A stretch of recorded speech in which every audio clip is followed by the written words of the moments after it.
আমরা গতকালকে জুমার নামাজের পরে গাজীপুর চৌরাস্তায় সাংবাদিক তুহিন হত্যার আসামিদের গ্রেফতারের দাবিতে এবং সাংবাদিক আনোয়ারের উপরে যে বর্বরোচিত হামলা হয়েছে সেই হামলাকারীদের গ্রেফতারের দাবিতে অবস্থান কর্মসূচি ঘোষণা দিই এবং আমরা সেই অবস্থান কর্মসূচি থেকে আলটিমেটাম দিই যে আগামী 24 ঘন্টার ভেতরে যদি এই আসামিদের গ্রেফতার না করা হয় তাহলে আমরা কমিশনার অফিসে শাড়ি এবং চুরি নিয়ে আসবো।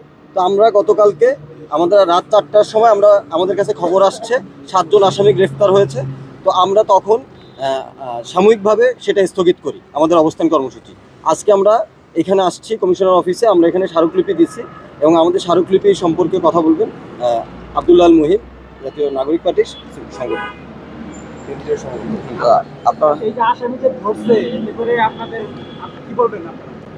যেহেতু আমরা যে অবস্থান কর্মসূচিটা পালন করেছিলাম তার মূল উদ্দেশ্য ছিল যারা সত্যিকারের আসামি তাদেরকে গ্রেপ্তার করা। তো সেখানে আমরা প্রশাসনের সাথে কথা বলে জানতে পারছি যে আমাদের এখান থেকে আসামিদের মধ্যে 7 জনকে আটক করেছে। তো তারা একই সাথে আশ্বাস দিয়েছেন যত দ্রুত সম্ভব বাকি যারা বাকি আছে হাতের ধরাছোঁয়ার বাইরে আছে তাদেরকে খুব দ্রুত গ্রেপ্তার করবেন। তো তারই পরিপ্রেক্ষিতে আমরা গাজীপুরের বিভিন্ন পলিটিক্যাল পার্টির নেতৃবৃন্দ এবং সামাজিক সংগঠনের যে ব্যক্তিবৃন্দ সকলকে নিয়ে বেশ কিছু 8টি দাবি উপস্থাপন করেছে আমাদের গাজীপুর পুলিশ কমিশনার বরাবর। তার মধ্যে অন্যতম হলো সাংবাদিক আসাদুজ্জামান তুহিন হত্যাকারীদের দ্রুত গ্রেপ্তার করে সর্বোচ্চ বিচার নিশ্চিত করতে হবে। সাংবাদিক আনোয়ারের উপর হামলাকারীরা দ্রুত গ্রেপ্তার করে বিচার নিশ্চিত করতে হবে। কিশোর গ্যাংদের কাউন্সিল এবং রাজনৈতিক শেল্টারদাতাদের প্রতি ব্যবস্থা নিতে হবে যারা তাদেরকে শেল্টার দিচ্ছে।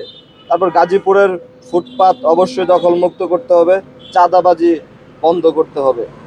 স্বৈরাচারের দূষরদের অভয়ারণ্য গাজীপুরের পুলিশ প্রশাসনের মধ্যে যে সকল দূষর অভ্যন্তরে লুকিয়ে রয়েছে তাদেরকে প্রশাসন অবশ্যই বহিষ্কার করতে হবে। প্রশাসনকে অবশ্যই রাজনৈতিক প্রভাব মুক্ত রাখতে হবে। গাজীপুরের অন্যতম গুরুত্বপূর্ণ জায়গা সেগুলো থেকে ছিনতাইকারীদেরকে সিসি ক্যামেরার মাধ্যমে নজরদারিতে রাখতে হবে। একই সাথে চিহ্নিত করে করে প্রত্যেককে বিচারের আওতায় আনতে হবে। মাদক গাজীপুরের অন্যতম বড় একটি সমস্যা। এই সমস্যায় গাজীপুরকে মাদক মুক্ত পরিবেশ হিসেবে গড়ে তোলার জন্য মূল হোতা যারা রয়েছেন তাদেরকে বিচারের আওতায় আনতে হবে। আমরা এই কয়েকটি 8টা দাবি সেখানে উপস্থাপন করেছি এবং আমরা সেই দাবির প্রতি লক্ষ্য রাখতেছি যে তারা এই দাবিটা কতটুকু কাজ করতেছে এবং সেই অনুযায়ী আমাদের পরবর্তী ব্যবস্থা আমরা নেব। দুইটা কথা, একটা কথা হচ্ছে যে পুলিশ কমিশনার বলছে যে এখন যে সিসি ক্যামেরাগুলো আছে 5 আগস্ট সব সিসি ক্যামেরা নষ্ট হয়ে গেছে, কোনো সিসি ক্যামেরা নাই।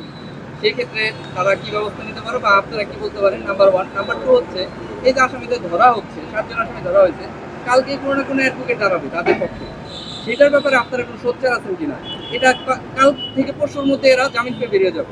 অলরেডি আমাদের সাংবাদিকদের হুমকি দিতে আমরা অলরেডি আমাদের কাছে এই বিষয়টা এসেছে যে সাংবাদিকদেরকে ওপেনলি হুমকি দেওয়া হয়েছে। আমরা বিচার বিভাগের কাছে এই বিষয়টা জানাচ্ছি আমাদের যে মাধ্যম আছে সেই মাধ্যম থেকে, এবং আমরা বিচার বিভাগের এখানে কর্মসূচি বেশ কিছু রাখতেছি আমাদের গাজীপুরের যেখানে আছে। আমরা কর্মসূচি রেখে আমরা প্রশাসনকে সাথে নিয়ে বিচার বিভাগের সাথে সমন্বয় করে আমরা চাই যারা এই হত্যাকাণ্ডের সাথে জড়িত ছিল যাতে কোনোভাবে তারা পার না পেয়ে যায় এবং প্রত্যেকে সঠিকভাবে বিচারের আওতায় আনা হয়। একই সাথে সিসি ক্যামেরার ফুটেজের যে কথা বলা হয়েছে যে গাজীপুরের কি সমস্যা আছে প্রশাসন সেটা কিন্তু জানে, তারা চাইলে সেটা সমাধান করতে পারে। আমরা আজকেও একটু আগে সকল প্রতিনিধিদেরকে নিয়ে সেখানে জানিয়ে এসেছি যে কি সমস্যা আছে আপনারা সেটা বলেন, আপনাদের ঊর্ধ্বতন কর্মকর্তাদেরকে জানান এবং অবশ্যই সমাধান জরুরি আমাদের। কারণ একটা মানুষ মারা যাবে তারপর আপনারা এসে বলবেন যে সিসি ফুটেজ নষ্ট, তাহলে আগে কি ছিলেন? তাহলে তো আমিও নিরাপদ না, আপনিও নিরাপদ না। সুতরাং পরবর্তী এই দৃশ্য যাতে দেখতে না হয় আমরা বলছি আমাদের কি গাজীপুরের সমস্যা আছে এগুলো তুলে ধরেন, দরকার হয় আমরা সেটা প্রশাসনের ঊর্ধ্বতন কর্মকর্তা যারা আছে ওদেরকে তাদের মাধ্যমে জানিয়ে সলভ আউট করার চেষ্টা করব, সমাধানের চেষ্টা করব।